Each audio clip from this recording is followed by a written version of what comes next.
আসসালামু আলাইকুম সম্মানিত ভিউয়ার্স, আমি আগে বলছি যে আমার এটা অল ভিডিও শো, চ্যানেলের নামটাই হলো অল ভিডিও শো। এখানে আপনারা সব ভিডিওই পাবেন, কমেডি পাবেন, শিক্ষামূলক পাবেন, রান্না পাবেন, মানে সব ধরনের ভিডিও এখানে পাবেন। তো আমি আজকে আমার মেয়ের জন্য, আজকে মেয়ের জন্মদিন, তো জন্মদিন পালন করা আমি পক্ষে না। তারপর একটা কেক এনে দিয়েছিলাম, কেক খাইছে। এখন তার জন্য একটু বিরিয়ানি পাক করবো, মানে বড় পোলাও আর কি। যার কারণে আমি আমার মতো করে পাক করি। তো এখানে কয়েকটা রান নিয়েছি, মাংস নিয়েছি, দিয়ে মশলা দিয়ে এভাবে সুন্দর করে মাখায় রাখছি অনেকক্ষণ। এখন যদি ফ্রাই প্যানে সুন্দর করে এটাকে ভেজে নেবো আর কি। আমি একটু অন্য স্টাইলে পাক করি, কীভাবে পাক করি আমি জানি না, তবে আমি একটু ভেজে নিয়ে তারপর এটাকে পাক করবো। তো আমাদের ফুল প্রসেস দেখাবো, সবাই একটু পাশে থাকবেন, ধন্যবাদ। তো আমি মোটামুটি ফ্রাই প্যানে হালকা একটু তেল দিয়ে নিয়েছি, সয়াবিন তেল। তো এখন আমি এই যে ভাজার জন্য মুরগির মশলা দিয়ে মেখে রাখা রানগুলো দিয়ে দেবো। তো আমি জানি না আমরা কীভাবে পাক করেন, আমি এভাবে পাক করি, আমি মাঝে মাঝে পাক করি। তো যারা দেখতেছেন ফুল ভিডিও দেখবেন, অবশ্যই ভালো লাগবে। আমি সব করা দিতে যাচ্ছি, সব করা হবে কিনা আমি জানি না, দেখা যাক। তো একটা বিষয় হচ্ছে কি যে আমার কাছে কোনো প্যাচুলা নাই, মানে ট্রেডিশনালি আপনার দিয়ে আসলে এইভাবে এখানে এটা ঠিক না। তো আমি একটা এই সিরিজ যে থাকে এটা নিয়েছি। তো আমরা কিন্তু মনে করবেন না, আসলে দাদু যেটা আছে সেটা নিয়েই গর্ব করতে হয়। আসলে আমার এটা আছে, আমি এটা নিয়ে গর্ব করি। আল্লাহ আমাকে দাদু সেটা আলহামদুলিল্লাহ। তো চেষ্টা করতেছি আমাদেরকে একটি সুন্দর রান্নার ভিডিও দেওয়া, সবাই দেখতে থাকি। তো আমি আসলে 4-5 মিনিট এভাবে ভেজে নেবো। ভেজে নেওয়ার পর এগুলোকে উল্টাই দেবো। এখন আমি সব করে আস্তে আস্তে উল্টাই দেবো।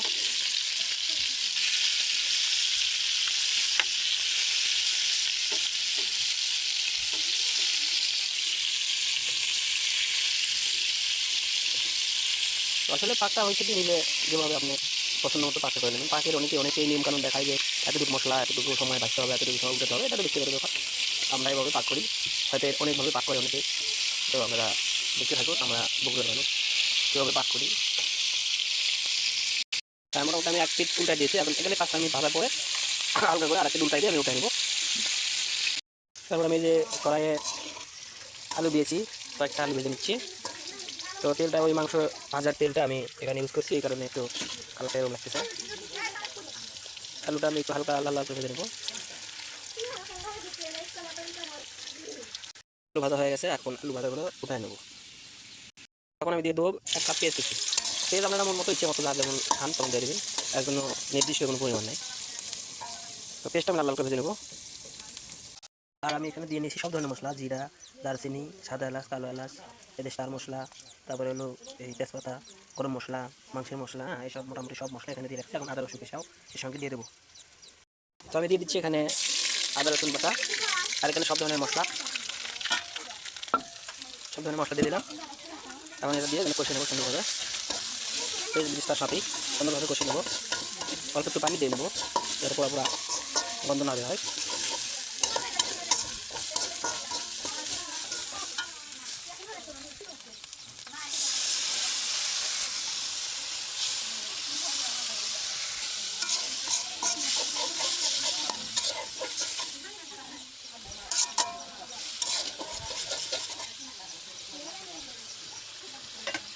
সুন্দরভাবে কষে নেওয়ার পর আমি দিয়ে দেবো এখানে যেসব আলু ভেজে নিয়েছিলাম সেসব আলু এখানে সব দিয়ে দেবো।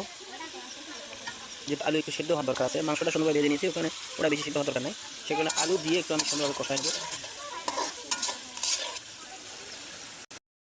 এর ভেতরে দিয়ে দেবো এখন মুরগির এই ভাজা মাংস।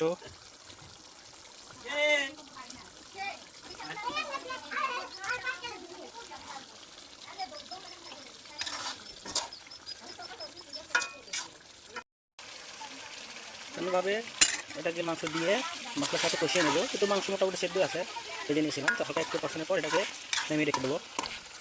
সুন্দর মতো হয়ে গেছে, এখন এটাকে নামিয়ে নেব। এখানে 1 কেজি সুগন্ধি চাল আছে, এটা তেল দিয়ে সুন্দরভাবে ভেজে নিচ্ছি। সুন্দরভাবে চাল ভেজে নিয়ে পানিতে দিছি, আর তার সাথে আলু ভেজে রাখছিলাম, সেই আলু ভাজিও দিয়ে দেখছি। আলু ভাজা যেটা আলু সেদ্ধ আলু সেটা দিয়ে রাখছি, আলু একটু সেদ্ধ হতে সময় লাগে, এই কারণে এই চাউলের পানির সাথে দিয়ে দিছি। মাঝখানে ক্যামেরার সমস্যার কারণে, মানে আমি ক্যামেরা প্লে না করে ভিডিও করছি, এই কারণে মাঝখানে কিছু ক্লিপ বাদ গেছে, দিতে পারলাম না। তো ফাইনাল লুক হচ্ছে এটাই যে পেনে পাক করার পরে এই ফিনিশিংটা আছে। সবাই ধন্যবাদ, ভালো থাকবেন, সুস্থ থাকবেন।